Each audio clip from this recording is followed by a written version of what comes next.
계시록을 먼저 이제 계시록을 들어가기 전에 이것을 먼저 좀 여러분이 인지를 좀 하셔야 된다. 계시록은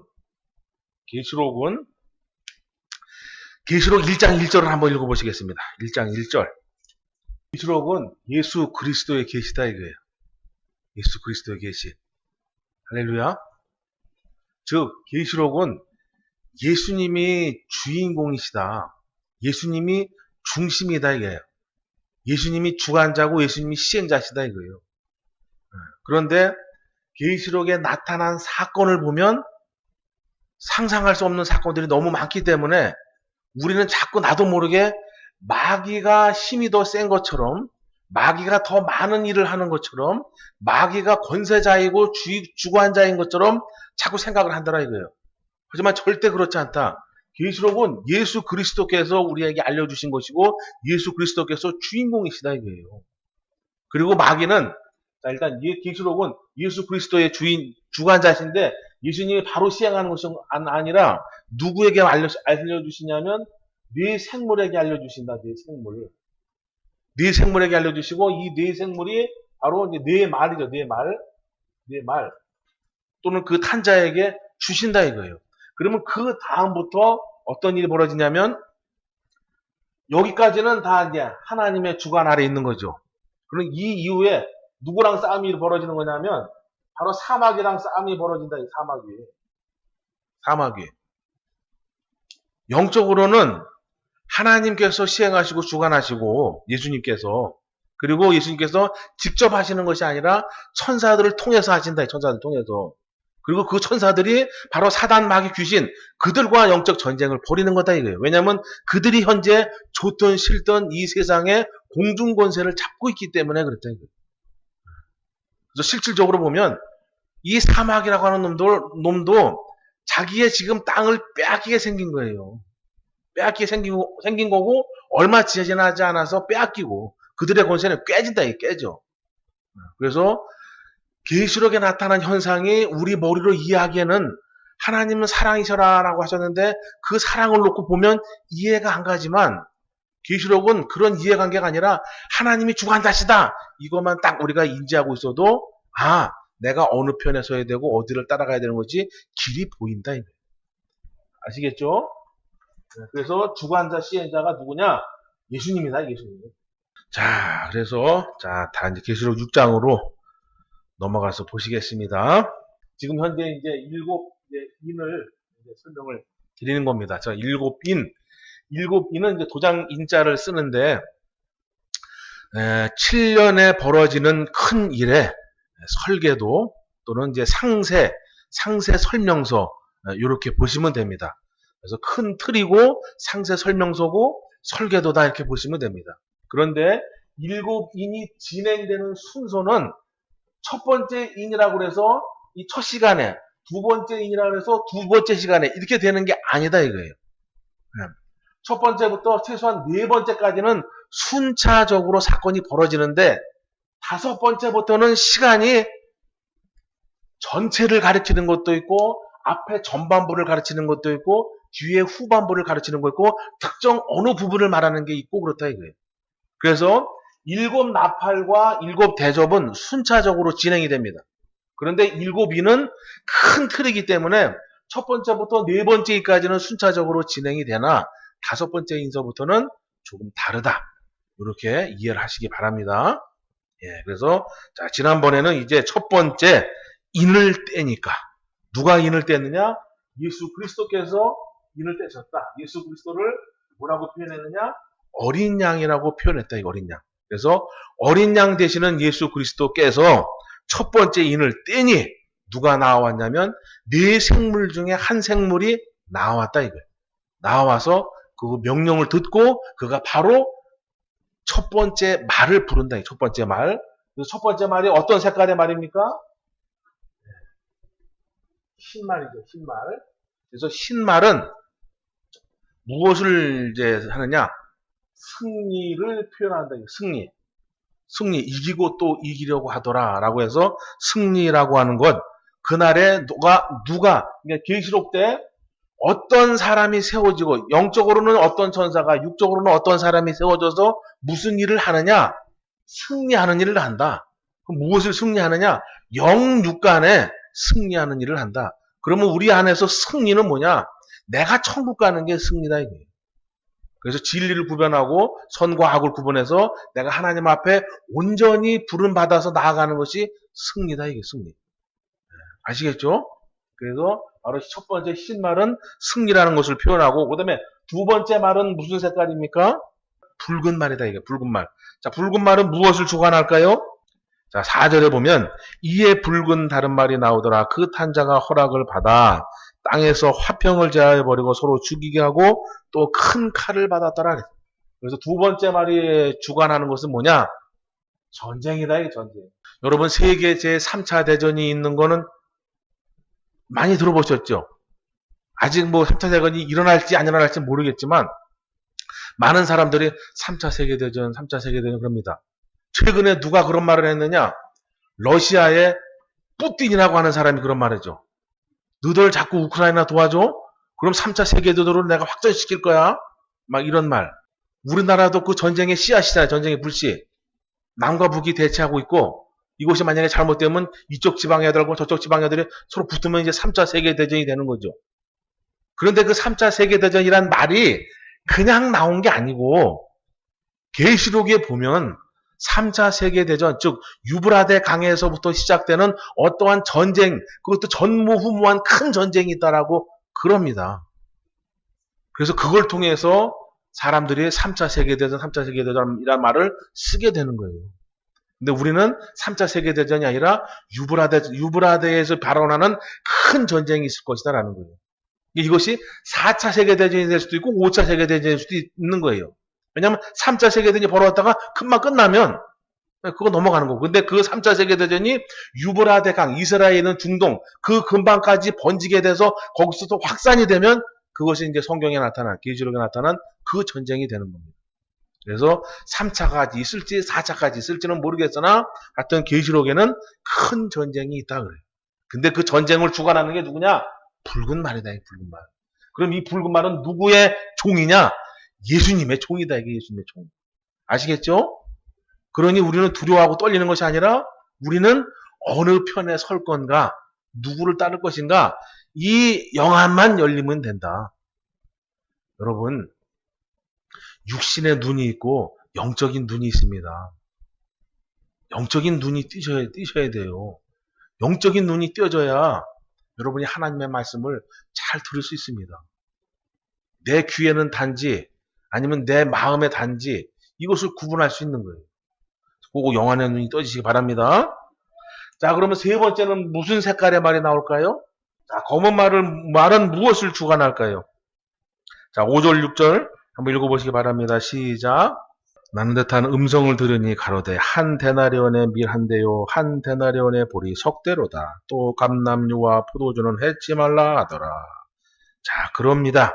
한 데나리온이라고 하는 것은 뭐 예를 들면 한 사람의 노동자의 하루 품삯 정도를 이야기하는 겁니다. 근데 하루 품삯 가지고 밀 한 대, 보리 석 대밖에 못 산다 이거예요. 근데 그것도 그냥 있다고 살 수 있는 게 아니라 많은 줄을 서야 되고 많은 경쟁을 해야 되고 싸움을 해야 된다 이거예요. 왜? 이 검은 말이 무엇을 주관하냐면은 식량이라고 표현하는 게 나을까요? 그냥 식량이라고 표현하니까 쉽게 이야기해. 이때 당시에 이 검은 말이 나와서 기근을 이 세상에 퍼뜨린다는 건 아니겠지만 하여튼 주관이 되겠죠. 왜 그러느냐? 전쟁이 벌어지면 지금 여러분 생활하기 힘드시죠? 식료품 값이 많이 올랐잖아요. 그 오르는 것에 큰 일조를 한 게 누구일까요? 우크라이나가 우리는 잘 몰랐는데 곡창지대랍니다. 곡창지대. 거기서 생산하는 그런 이런 뭐라 그래? 식물이라 그래나 하여튼 식량? 그래요. 그냥 식량이라 할게요. 거기서 생산되는 것이 전 세계에 어마어마한 영향을 끼쳤는데 전쟁이 딱 터지니까 이 생산이 제한적이 되고 차질을 빚는 거예요. 그래서 덩달아 우리나라 지금 밀가루 값도 오르고 빵값도 올라가고 라면 값도 올라가고 계속 올라간다. 모든 것이. 심지어 농민들은 사료값이 올라가가지고 죽겠다 그러는 거예요. 고기값은 안 올라가고 사료값은 계속 올라가고. 그래서 전쟁이 나면 바로 따라오는 게 뭐냐면 기근이다. 이 기근. 기근. 날씨는 아무 상관없다. 날씨는 좋아요. 지금 어디 뭐 크게 잘못되는 거 없지 않습니까? 날씨는 좋은데 우리는 지금 기근이 들고 있다. 왜? 러시아에 전쟁이 나서. 근데 이 전쟁이 한 나라가 아니라 전 세계 많은 나라들이 전쟁을 하고 만약에 3차 세계대전이 나면 이 식량의 문제, 기근 문제는 더 커진다. 더 커. 지금 그렇다는 게 아니에요. 어느 때가 되면 예수님이 우리에게 사인을 보내주시면 그때부터 이런 날들이 시작된다. 그러면 여러분, 자, 전쟁이 났고 이제 기근이 왔습니다. 그러면 우리가 무엇을 기도해야 될까요? 만약에 전쟁이 터졌다. 3차 세계대전이 터졌다. 그럼 우리의 신앙은 어떻게 방향을 잡아야 될까요?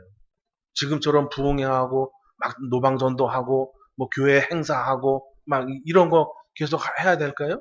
그럼 이걸 떠나서 더 가깝게 말하면 만약에 법적으로 이 세상이 막 뒤집어져 가지고 종교의 자유가 사라진다 그러면 우리가 이렇게 교회할 수 있을까요?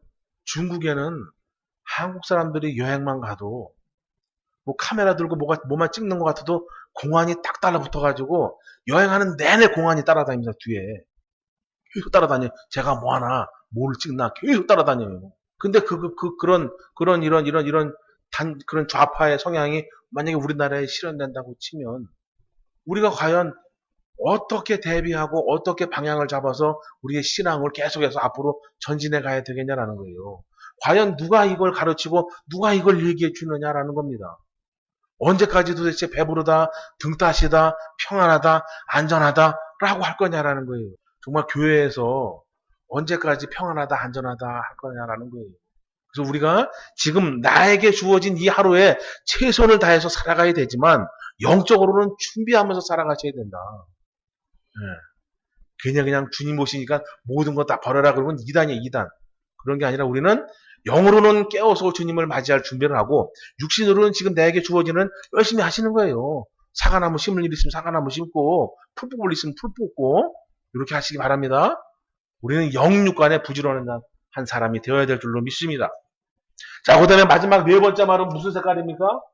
청황색이 무슨 색이에요 도대체?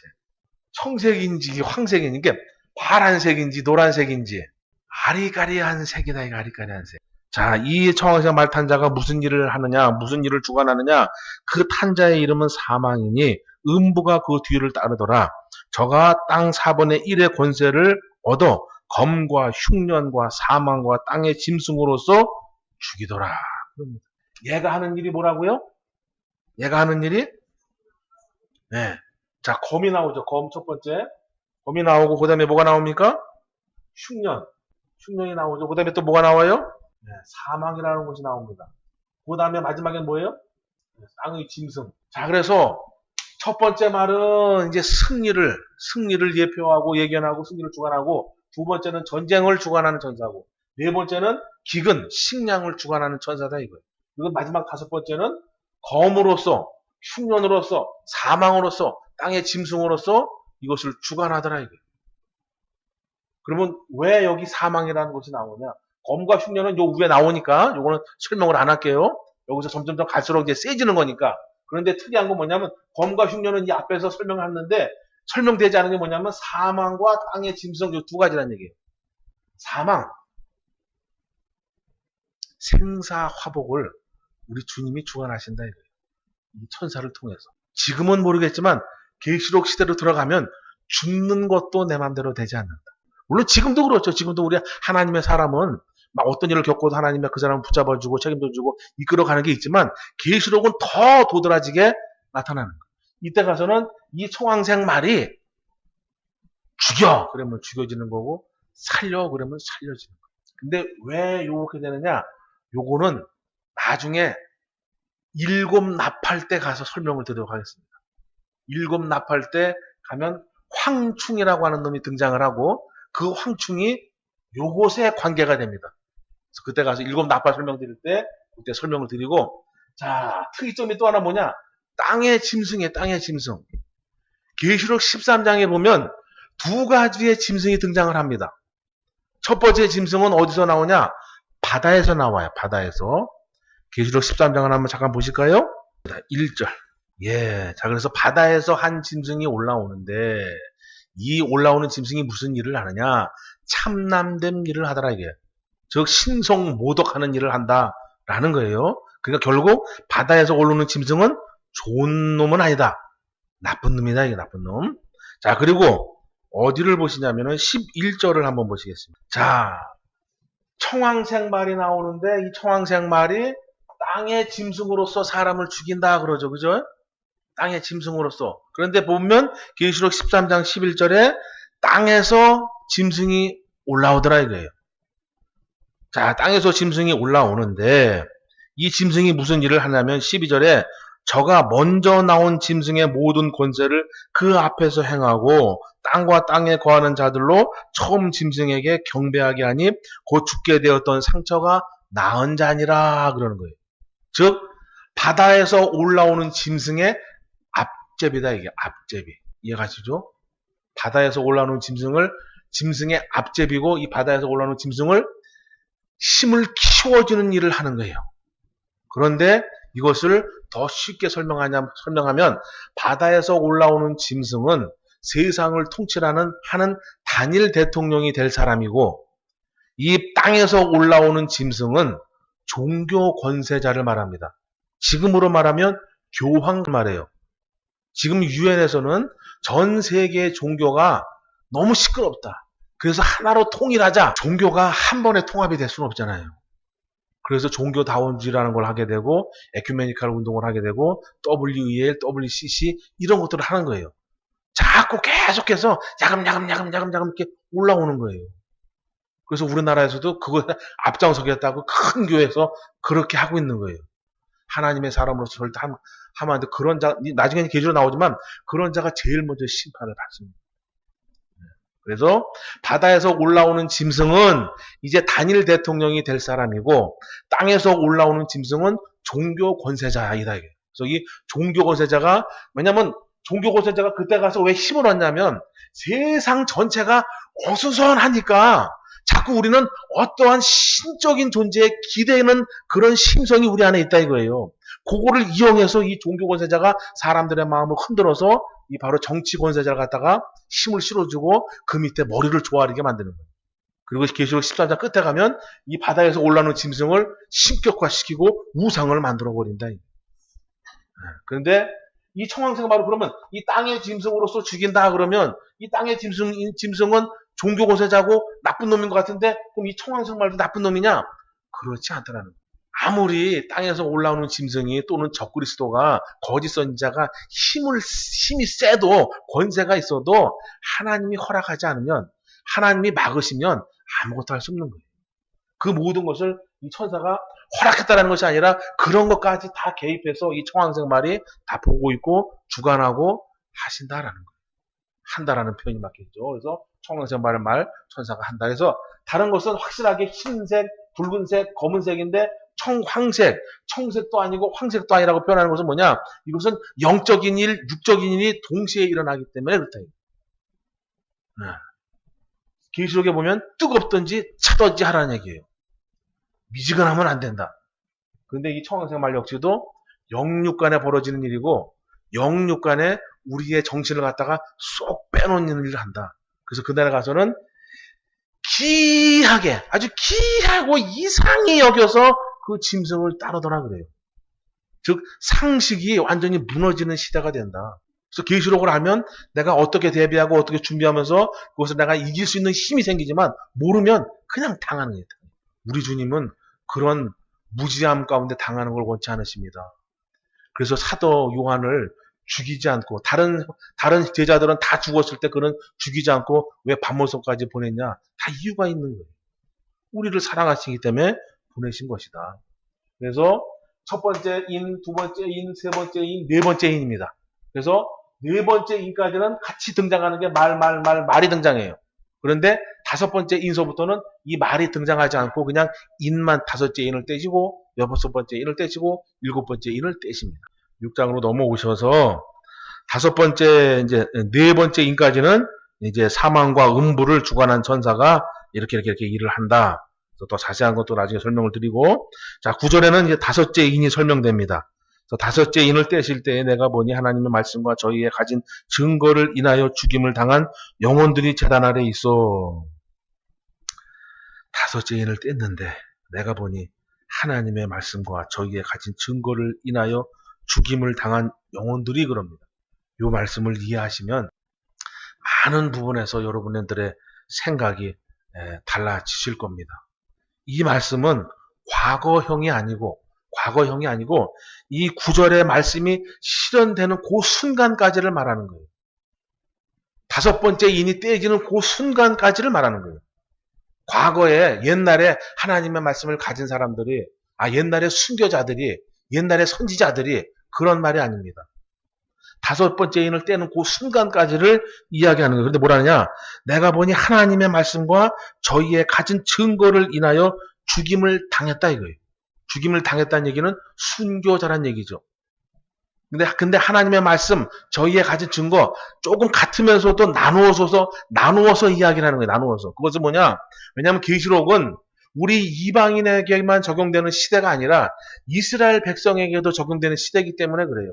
그래서 계시록에서는 이스라엘 백성에 대한 구원과 우리 이방인에 대한 구원, 이스라엘 백성에 대한 심판과 우리 이방인에 대한 심판이 동시에 설명이 됩니다. 그래서 하나님의 말씀은 유대인의 구원 과정을 설명한다라고 보시면 되고, 저희의 가진 증거라고 하는 것은 우리 이방인이다라고 보시면 돼요. 그럼 우리 이방인이 가지고 있는 증거는 뭐냐? 무엇일까요? 우리가 가지고 있는 증거. 우리가 가지고 있는 증거는 예수님밖에 없는 거예요, 예수님. 물론 내가 직접 예수님이 십자가 지시고 피 흘리신 건 못 봤지만 나는 예수님이 십자가 지시고 피 흘리신 건 못 봤지만 그 사랑과 그 은혜는 고스란히 내가 여기 간직하고 있는 거예요. 그래서 우리는 무엇의 증거냐? 예수님의 증거고 예수님의 보혈의 증거예요. 예수님의 피가 여러분 안에 있으셔야 되는 거예요. 여러분 안에 바꿔서 말하면 거예요. 그날에 가면 너 예수 믿을 거야, 안 믿을 거요? 안 믿으면 살게 해줄게. 근데 너 믿으면 너 감방 가야 돼. 너 믿으면 너 죽어야 돼. 너 믿을 거야, 안 믿을 거요? 이런 일이 벌어진다 이거예요. 여러분, 이 승복이라는 분 아십니까? 그죠? 우리 강원도 사는 어린이들이에요. 걔가 나는 공산당이 싫더래요. 그랬다가 죽었잖아요. 그날에 그 어린이의 그런 모습이 우리에게도 닥칠 수 있다 이거예요. 계시록 이제 뒤 후반부로 가면 더 자세하게 나옵니다. 끝까지 인내하는 자는, 그의 이름을 부르는 자는, 이런 말씀이 계속 설명이 돼요. 그래서 지금은 어느 누구도 신앙의 자유가 있기 때문에 나한테 안 그러지만 이 계시록 시대는 지금 살아가는 시대와 전혀 다른 시대이기 때문에 이날에 가서는 너 예수 믿을래 안 믿을래? 그런데 잘 보시면 부인하면 살려줄게 라고 하지만 그렇게 해서 살아봤자 몇 년 못 산다. 왜냐면 계시록이 어차피 7년밖에 가지 않는다. 만약에 계시록을 뚫고 지나가더라도 나는 100세까지 살겠습니까? 100세까지 살고 싶은 거지. 어차피 인생은 죽는다 이거예요. 그런데 그 순간의 고난이, 그 순간의 환난이 두려워서 그래, 예수 안 믿을게. 그런 일이 그날에 가서는 벌어진다 이거예요. 그걸 지금부터 여러분이 대비하시고 준비하셔야 된다. 첫 번째는 주님 이런 일이 있기 전에 먼저 데려감을 당할 수 있도록 허락하여 주시옵소서 이런 기도하시고, 혹시라도 만약에 내가 이런 일을 당하게 된다면 끝까지 믿음을 지키게 해달라고 기도하시고 준비하셔야 된다. 훈련하셔야 돼요. 훈련. 모든 일에 훈련하고 예비하고 준비하고 연습하지 않으면 안 된다. 근데 우리 머릿속에는 하나님은 사랑이시니 알아서 해주셔. 알아서 해주시는 부분이 있고 나에게 맡겨주신 부분이 있다. 이걸 잘 이해하시기 바랍니다. 자, 그래서 다섯 번째 이는 나의 증거를 요구하신다. 나의 증거. 즉, 내 안에 예수의 피, 예수의 생명, 그 보혈을 나에게 고백하시고 인내하셔서 하나님 앞에 보여드리기를 원한다. 라고 그런 사건이 다섯 번째 인입니다. 그러면서 이제 두루마기도 주고 막 그럽니다. 그 다음에 이제 12절에 가면 내가 보니 여섯째 인을 떼실 때에 큰 지진이 나며 해가 총담같이 검어지며 온 달이 피같이 되며 하늘의 별들과 별들이 무화과나무의 대풍에 흔들려 선과시 떨어지는 것 같이 땅에 떨어지며 하늘은 종이 축이 말리는 것 같으며 각 섬과 산이 제자를 옮기며 대충 읽어봐도 엄청난 사건인 거 알겠죠? 그죠? 여섯 번째 인을 뗄 때 이 지구가 완전히 그냥 뒤집어진다는 이야기입니다. 그러면 이 여섯 번째 인은 계시로 이 7년 중에 어느 때 벌어지느냐? 이 끝에 가서 벌어진다. 이 끝에쯤에 가서. 처음부터 벌어지면 일곱 나팔 일곱 대접이 일어날 수가 없죠. 그래서 이 사건을 보면 여섯 번째 인은 계시록 끝에쯤에 가서 이루어지는구나. 이렇게 보시면 되는 거예요. 그리고 마지막 이제 일곱 번째 인이 있습니다. 일곱 번째 인은 어디 있느냐? 8장에 가서 한번 보시겠습니다. 8장 1절. 일곱 번째 인이니까 일곱 번째 인이 맨 마지막일 것 같으지만 일곱 번째 인은 맨 처음입니다. 맨 처음입니다. 그러니까 첫 번째부터 다섯 번째 인까지는 어느 정도 이 시간차 순차적으로 진행이 되는데 여섯 번째 인은 맨 끝으로 가고 일곱 번째 인은 맨 앞으로 가는 겁니다. 그래서 일곱 번째 인을 땜과 동시에 첫 번째 나팔이 불어지는 거예요. 첫 번째 나팔. 그리고 마찬가지로 일곱 번째 나팔이 땜과 동시에 첫 번째 대접이 열리는 겁니다. 이런 식으로 되어 있어요. 마중물이다 이게 마중물. 성경은 이렇게 시작이 됩니다. 왜 그러느냐? 우리 주님은 부지불식간에 확 하는 것이 아니라 항상 미리 말씀해 주시는 거예요. 미리. 우리가 대비하고 준비할 수 있도록 미리 말씀해 주시는 거예요. 그 약속의 법칙이 이 안에도 들어가 있다 이거예요. 그래서 일곱 번째 인을 뗄 적에 첫 번째 나팔이 부러지고 일곱 번째 나팔이 떼어질 적에 첫 번째 대접이 쏟아지고 이렇게 진행이 됩니다. 그래서 일곱 번째 인은 맨 앞으로 간다 이거예요. 일곱 번째 인은 첫 번째부터 여섯 번째에는 6장에 소개가 되지만 마지막 일곱 번째 일은 8장에 가서 소개가 된다. 그리고 8장에서 일곱 나팔이 시작이 된다라고 하는 겁니다. 그래서 오늘은 일곱 번째 인까지, 다음 시간에는 이제 8장 일곱 개의 나팔에 대해서 설명을 드리도록 하겠습니다.